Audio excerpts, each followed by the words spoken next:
Great. So we're going to be discussing the 2024-2025 time study that we're going to be launching here very soon.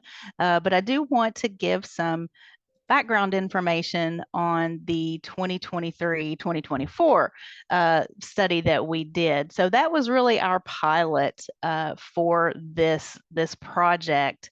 And what we wanted to find out was, and we wanted to gain a deeper understanding of how FRISC coordinators are allocating their time across different tasks, right? We wanted to see what was going on, excuse me, on a quote unquote typical day, right? I'm sure you guys have so many of those typical days. So what we did is we started with a small group of coordinators in some designated districts that went across. We had urban districts, we had rural districts, we had FRCs, YSCs and FRYSCs. We wanted to get a cross section, but it was a very, very small group of people because we felt like we wanted to start there so that the data was manageable for us. And we did collect lots of information from those coordinators. And what we found in the 2023-2024 time study was that the majority, or the task that coordinators were spending the most time on were things like administrative tasks and data entry. We went down from there to individual student intervention, group interventions was the next thing that came up. And what we hope to do and what we will be using that data and this year's data for is to guide us in making decisions about how we can support coordinators. So if we don't know what's happening on the ground, we might make decisions that don't make sense, right? That don't match what you guys are experiencing on the ground. So we are really hoping to deepen our understanding of what's going on a day-to-day basis with you guys. We hope that we can use that to pinpoint areas where additional support or additional resources are needed, and also to guide us when we're making decisions about policies and procedures. So it's really important information that we're gathering from coordinators. The 2024-2025 study will open up at the end of September. And what we're asking folks to agree to do is track time for 10 consecutive business days. So that would be Monday through Friday. You don't have to do it on the weekends if you're not working on the weekends, although you could report that if you had a Saturday activity or something, you could report that time in there. And I'm going to show you what the report form looks like here in just a minute. But before I get to that, I asked Marianne Smith to be with us today and to share just a little bit about her experience in the 2023-2024 time study. Because when we did some debriefing at the end of that, she shared some I think really interesting information that I don't know that we necessarily expected to have happen. So Marianne, if you could come off mute and just share a little bit about what you experienced doing the study last time. Well, first of all, I'll just start by saying I enjoyed it. I did not find it to be too cumbersome. I did not find it to be too time consuming. I actually enjoyed it. Professionally, I really was able to identify some different things. So I enjoyed it. And it was interesting because it came down to perspective as well. I think that we found in the first one, as we came together as a group after Grant County completed the first time study, we found that we each have different varying opinions and definitions of what the categories meant. So before we went and did the second one, we kind of broke those down, if you will, to, well, what's your interpretation of each one? But it was very insightful for me because I found out, wow, I'm doing a lot of things that maybe are outside in the other assigned duties category, and how much time I was actually spending doing data, and how much time I was taking care of a crisis during that time study. And then the second portion, how much of my time was taking care of state testing. So it was a great way for me to identify maybe the areas that I'm personally spending more time on. But what my perspective might have been different than what Riley Colson's was, or Tyler Mullins. So it was great that there was an area that we could add our what we were doing exactly, more specifically, to give details as to, well, maybe I would have put it in this category, but I put it under group intervention. Right. And we did do several debrief sessions with the coordinators who participated last time, and we did make changes and updates to the form that gets filled out based on that feedback, and based on what Marianne was talking about. We added more definitions, more examples, so hopefully it'll be easier to figure out which which section it goes into. So, and if they'll let me, I'll do it again at the end of September, just because it sounds daunting, but it's not. You know, you just have to, as you're doing the time study, think about what works best for you. I have a clipboard. I took notes throughout the day. I knew that I had to, every 15 minutes. It's not as challenging as it seems. Right. And so that's a great lead in to actually what the form looks like. So this design for this time study was based on the one that is completed by school counselors. And I think that they do theirs every couple of years, if I'm not mistaken. But we did, I mean, we didn't exactly replicate it, but we used a very similar structure in how they broke up their day and how they were gathering the information. So wanted to give credit to the school counselors group who shared their information with us. So thank you, Marianne. I appreciate you being here and sharing that perspective with everyone. But now I want to share my screen so I can show you all the form that we will ask participants to complete. So make sure I'm on the right one here. Okay. And if somebody can just give me a thumbs up that you're seeing the green Frisk Coordinator Time Study screen there. All right, awesome. So we have a Google form, and I'm sure everybody's seen Google Forms before.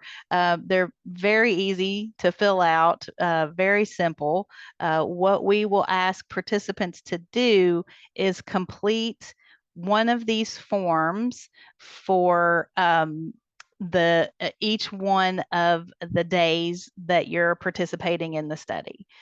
So again, we're asking participants to complete 10 consecutive business days. So 2 weeks essentially. And we want those to be consecutive. So we don't want you to fill it out for every Monday and every Friday because we might get some skewed information that way, but we want to get a sense of what, like I said, a typical day looks like. So 10 consecutive days throughout the time period that the time study is open, and it's going to be open from the end of September to the end of October. So it's going to be open for, I think it's a little over 4 weeks, and we'll send out exact dates with the information we send out to participants. So if you're on fall break during one of those weeks, obviously that's one you wouldn't do, but you would do 2 other weeks within that. So the first thing it's asking is just a valid email. So it's going to collect an email. We want you to put your full name, your district, and what is the date that you're reporting, right? So the way I would do this, if I was sitting in your shoes, I'm a pencil and paper person. I would have, like Marianne said, a clipboard where I took little notes that probably nobody else could read on what I was doing throughout the day. And I would either sit down at the end of the day or maybe at the end of the week and go in and just enter all this stuff at the same time. So the date that you're reporting from, you don't have to do it on the same day that you're reporting, is my point for that. You can enter these in at the end of the week or however you wanted to do that. We're going to ask for your region and your regional program manager. And then we start in on the actual time piece of this. So we did these by 15-minute increments, and we developed categories of information that we were going to try to collect this data about. So you would just say from 7 to 7:15 if you worked during those hours. I know some people may not be early birds, may not be at work at that early, but you would just say, what were you doing at the time? You would, you would just pick one of these. And this, what you're looking at right now is kind of the back side of this form. And I'll show you, I'll click over here in a minute and show you what it'll look like when you connect in. Again, we did try to add some examples of what that was so that it would help our participants to categorize their activities. And we do have other not listed and not working during this time as options. So if you don't see a category here, you can click other not listed, and you will have the opportunity at the bottom of the day to say what that other is, right? It's not on every single time slot, which that's different from how we did it before. How we did it before is other, there was an other opportunity to fill that in after each question, but that's at the end. And so then you would just go down to the next 15 minutes. What did you do during that time period? You'd make a selection and move on and so forth, right? All throughout the day of what you did. And it's literally just going in and checking a box. Before we flip over to the user side, I wanted to show you that we do have the option down here. You can see there's a lot of time slots. It goes all the way to 4 p.m. So from 7 a.m. to 4 p.m. is what we've given time slots for. But we do, and here's your other. So if you picked other in any of them, you'll have the opportunity to freeform text here what those other tasks were. And this is what I wanted to show you. Did you work past normal hours, right? Did you work outside of normal working hours? And if you say yes to that question, section 2 will pop up, and it'll give you the opportunity to make a selection for that out of normal work hours time.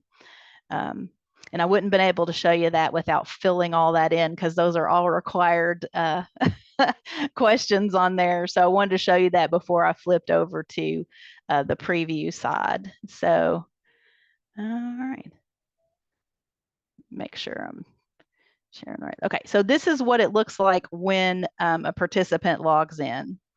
All right, so you type in your email, your name, your district, your date reporting, your RPM, and then these are in drop-down menus. So you click the drop-down, you make your selection, you move on to the next 15-minute increment. If you didn't work past normal hours and you selected no, that's the end of it. You don't have to go, you don't have to look at that second screen. And then at the end, just like all other Google Forms, you just hit the submit button, and that sends it, over into the answers section where we can then dump all that information into a spreadsheet and do the analysis on the data from there. So so that's it. So you do one of these forms for each of the 10 days that you have selected for the time study. And then that way, we're collecting information about, like I said, a typical day for a coordinator. So let me see if there's anything else I wanted to cover on these forms. Let's see.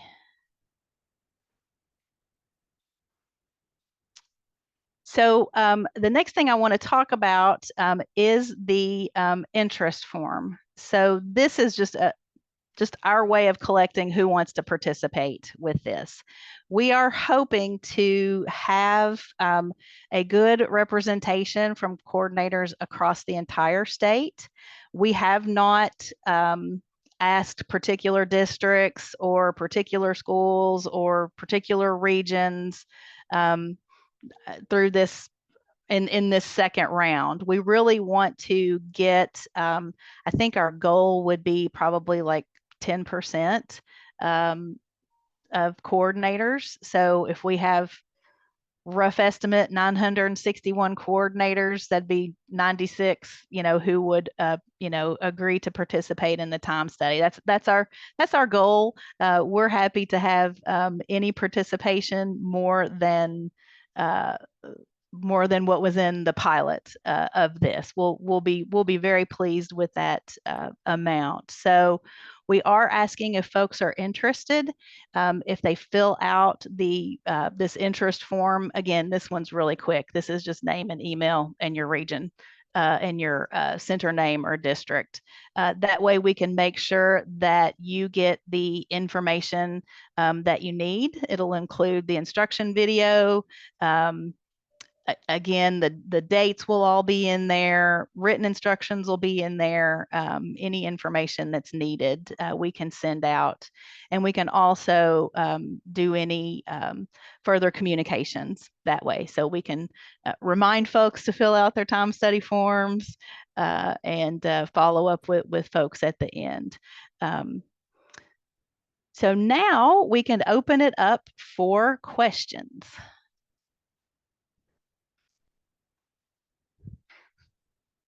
Let all that soak in. Melissa, there was a couple in the chat. Okay. One said, can you select more than one item in every time slot? So during that 15-minute time frame, can you select more than one, or is it just one? It is just one. Although you could technically select other and then put multiple items in at the bottom of things that you were doing. Although we would really prefer that you pick one thing. I'm the one that asked that question. And the only reason is 15 minutes is a long time, and I can get a lot done in 15 minutes in my center, and it could be 6 of those things. So, I mean, I don't know that that's really, if you're asking for true data of what I do with my time, just getting the one thing is probably not, that's just my 2 cents.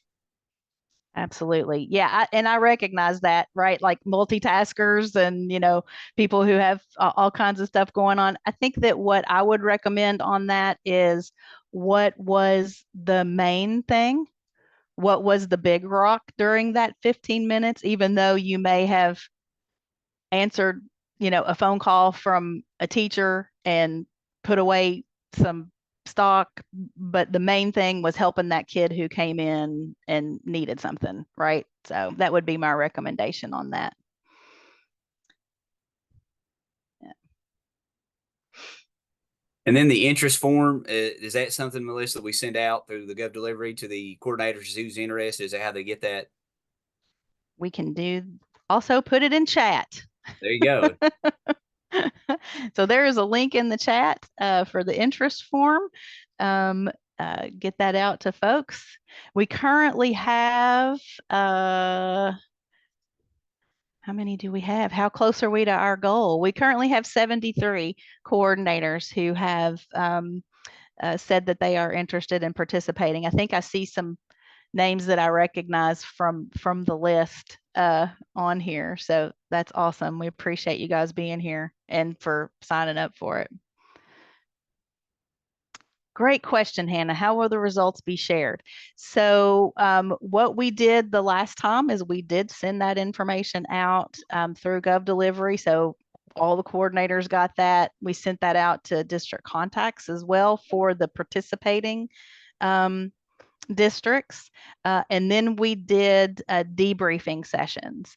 I think we hosted, somebody help me. I think we hosted 2 or 3 of those with the coordinators who participated so that we could review the results and get their feedback on how they felt, what we needed to change, and what their insights were once they saw the aggregated data. So we would do the same thing. We would share some general information with everyone, and then invite folks to debrief sessions.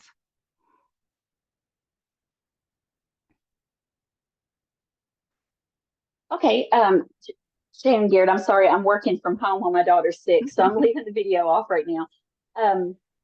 My question is, I have an assistant, and if she did not do the stuff she did, I would never be able to accomplish what I do. Is there any way to differentiate between a coordinator that has an assistant or not? Like, because I mean, literally, it would be a completely different story if I didn't have her. Yeah. Gosh, that is a great question. That I don't know the answer to, Shannon. So I'm going to write that down. It might maybe even be a button or something in the future to add, are you the only one in your center, or do you have, staff? Yes. Yeah, that is a great, and and we can add it to this one, we can add that as just a yes or no button. Sure. So on if the it was going to be form. accurate, I mean, that would be daylight and dark. Yes. I absolutely agree, Melissa. I was just thinking, I have a Frisk Corps and a Youth Corps member, and I have, a social work student, all the things that, goes into making this center run. Yes. That I couldn't do if it was just me. So if there was even like a drop down of, who all do you have working for you at any given time, or how many hours a day do you have support, something like that. Mm-hmm.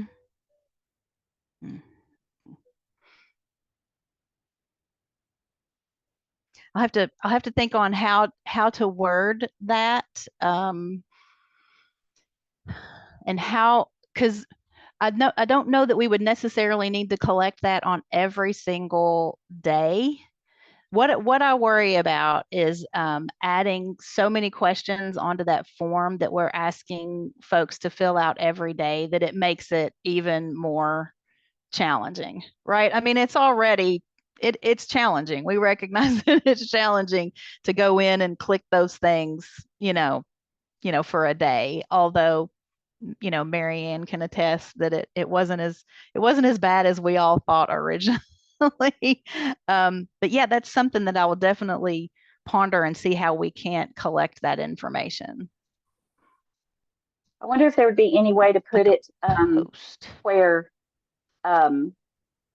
like where we put our center or something like that, where we could put, center and how many staff, and that would just be for that sign up interest form or something like that.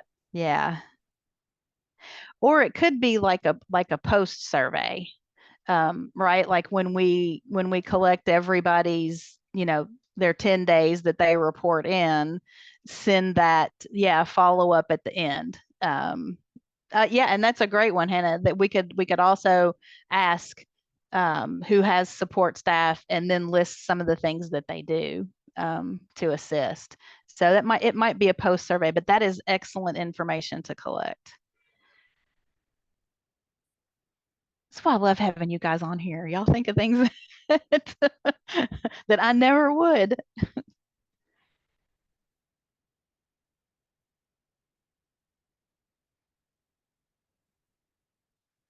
All right. Mel. Yes. So I thought of one thing.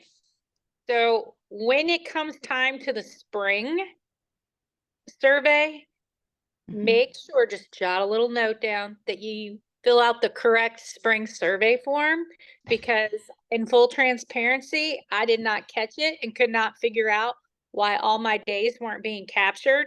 So Melissa had to send me all the days that weren't captured, and it turned out that I used the fall one. So it was just a simple error, first time we ever did it, but make sure that you're using the right fall or spring survey. Just a little, just a little tip, Just a little tip. for But And if you have any questions, please feel free to reach out to me. I'll be more than happy to help you. I know one of the things that caught me because I didn't know what to do was I spent about 2 solid days with police officers and investigators for a very extreme circumstance. And I ended up putting that as a student intervention because it was meeting the needs of one of our students. And there were social workers. It was just a big ordeal. But, you know, it made me really think about, okay, where does this go? So I guess it was where it said other or what were you doing, something, whatever that question was. I just put with social workers, with cabinet, back and forth. Yeah. And that took a lot. That was a bulk of the day. Right. And you did bring up a good point that I don't know that I was very clear about. We're doing a fall session and then we will do a spring session as well. So we will have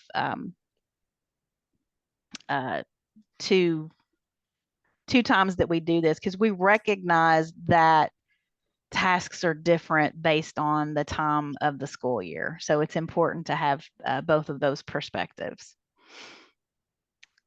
Right. And yeah, and I think another lesson learned on that, Marianne, is to turn off the fall one once we're done so that you can't put anything in there. It's okay. It's okay. Yeah. Yeah, thanks, Heather. Answered a question in chat. So you could pick October 14th week and October 21st week to do this. Is that correct? Yes. Yeah. So we will have the time study form open for the pretty much the entire month of October. And I think it bleeds over some at the end of September. I don't have the exact dates right here in front of me. But you pick any 10 consecutive days within that time frame. So. And the other thing that we will be doing for those folks who both participate in the fall and in the spring and do 10 consecutive days, and both of those will go into a drawing for VOV registration scholarship coverage. So a little bit of an incentive to do both. Save a little money if you plan to go to the summer conference. Mm-hmm. And if you're not a VOV attendee, I'm sure we can work out Fall Institute, some coverage for the Fall Institute costs as well.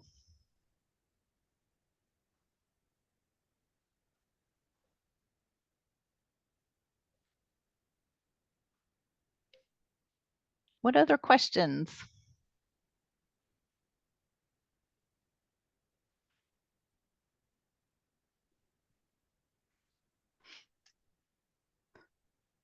All right. My email is easy to find, but I'm going to put it in the chat just in case. Because if you're like me, I'll always think of my question 20 minutes after the webinar. So you can always email me any questions. So let's see, Georgia, since we missed the beginning. Oh, 10 consecutive days in the fall. And yes, 10 consecutive days in the fall and then 10 consecutive days for the spring session as well. Yes, is what we're asking.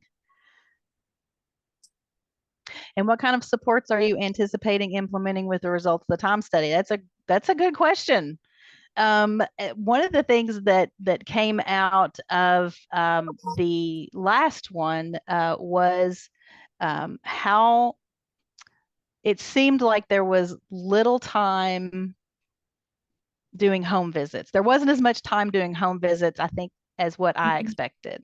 I expected there to be a bigger number, you know, going, going out and visiting folks there.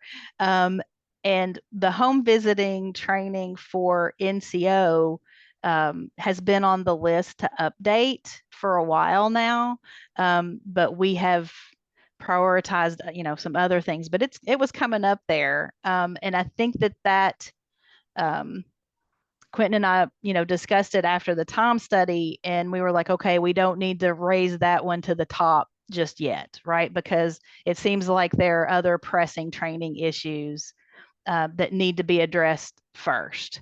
So it's things like that that we would use the time for. And I think the other thing is like if we see in the spring where there's like a huge number of people who are being asked to do other duties, other non-frisk duties for huge amounts of time, like testing, like big chunks of testing assistance.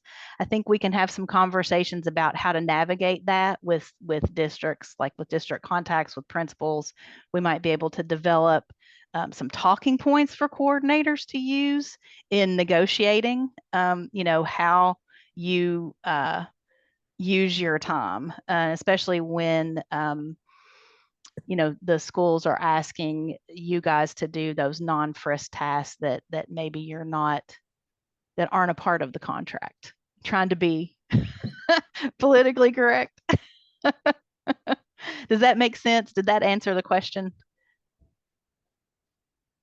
Hannah? And I think, as Melissa said, just kind of, reiterate, like it helps us when you do the time study. Like I said, we want to make sure we're giving those things that are really pressing to you. And, you're in the field, so to speak, ground, right at the ground level. And so sometimes in our mind, we might think you're spending time doing this, but then come to find out when you're doing these time studies, oh, there's more time being spent on this. So that helps us kind of, obviously home visits are important. You do those, but, we want to make sure to put those things more pressing at the top of the list, as she said. So it helps us to kind of formulate a better plan on the training as well.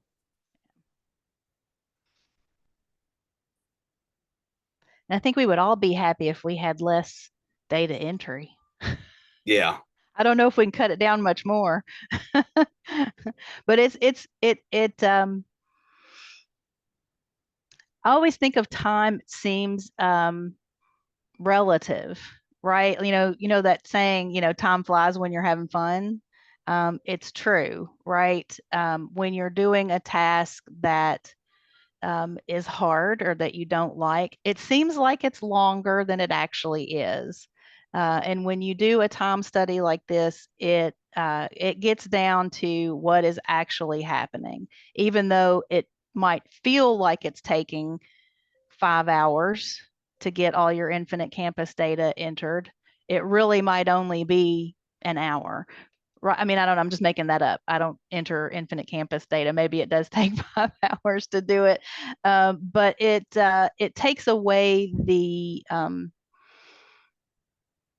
don't know if perspective bias is the right way to describe it, but how it feels to us while we're doing that task, and gives us the actual numbers of what it's doing. Yeah, and Heather McCarty just put in the chat that we noticed there's not a lot of break time that happens for coordinators, and that's something that we need to start talking about. That tried and true kind of tired saying of you can't fill somebody else's cup if yours is empty. Right. So it's important to recognize what's happening with that. So I think it's important to be transparent too when we're doing this.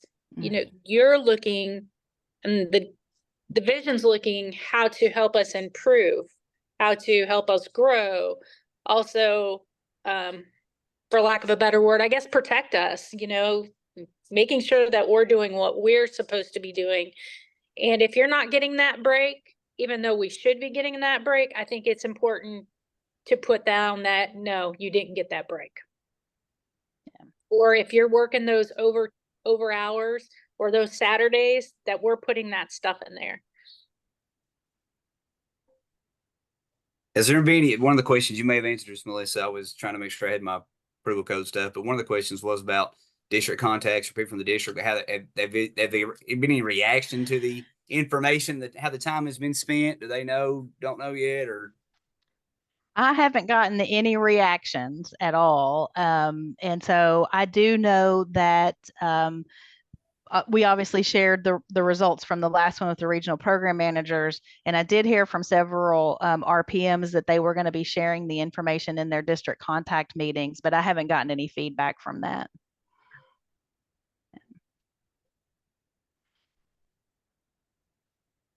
I should ask. If anybody was surprised or not surprised or had any feedback for us. Yeah.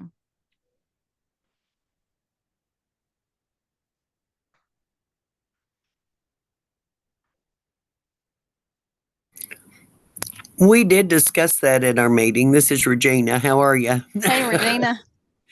um, my video's off because I was eating lunch during this, which I should have. No, that's great. But Yeah, you need to go take a break now. yeah.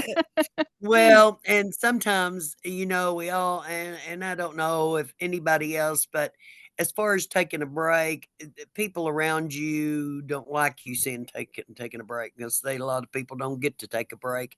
So my thing is I'll always, where I try to say this is a home visit that is not an emergency, but it's information that needs to be got. And if I have that in the back of my head and I need a break, I will take that home visit. And although that's driving time, it's still a break for me. So, you know what I'm saying? It's just kind of bounce and bobble everything around until you really don't know that you're taking a break, but you are taking a break. It's not Yeah. written down. This is a break. This is drive time, which is a break. If that makes sense, I just I do take a break. Actually, I was late for getting on here because I was doing a home visit. So there you go. Thank you. Appreciate That's your all. feedback. Okay. We also talked about administration, and in that meeting, I felt like that I don't know how that administration roles is too much less than of anything else because anything we do, we document. So you do this, that's a program, you document. You do this, you document it. Whatever you do, you document. So it's almost 50-50 to me. It's not, but it is. So Yeah. And that's another thing that we talked about in the debrief sessions that I think you might be getting at is that one of the items is a group program, and some of the coordinators were reporting like shopping for the group program and preparing for the group program as like admin, like administrative, kind of work. Whereas in my mind, that's part of the group program, right? You can't have the group program if you don't have the stuff to have the group program. So that is something else that came up. And, I think that we all recognize that this isn't exact data that we're collecting. Everybody's going to have their own definitions of things that may be slightly different from ours. And I don't think that a study like this is ever going to be, it's not math, right? It's human work. So it's all going to be just a little bit different, and that's okay. I think we can still glean a lot of good information from what we do collect. So any other questions?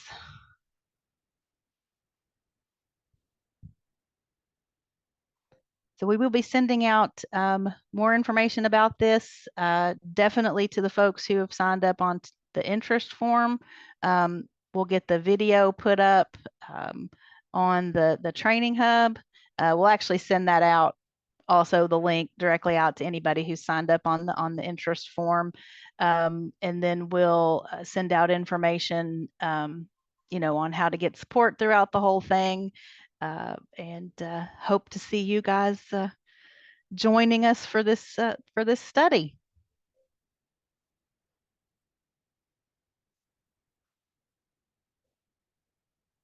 All right. And I want to thank Mary Ann Smith for being here and sharing her perspective with us. Appreciate you taking time out for us, Mary Ann.